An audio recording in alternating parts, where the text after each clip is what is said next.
Dollar ishqibozlari darhol xabardor bo'ling. O'zbekistonda hozirgina dollar va rubl kursi keskin o'zgardi.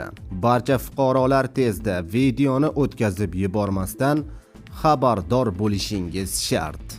Assalomu alaykum, hurmatli tomoshabinlar. O'zbekiston va jahonda sodir bo'layotgan eng so'nggi va dolzarb xabarlarni o'tkazib yubormaslik uchun hoziroq like tugmachasini bosib qo'yishni unutmang.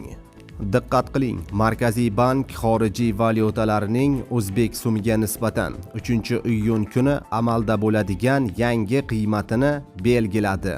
Unga ko'ra rubl kursi 2,14 so'mga pastlab 164,14 so'mni tashkil etdi.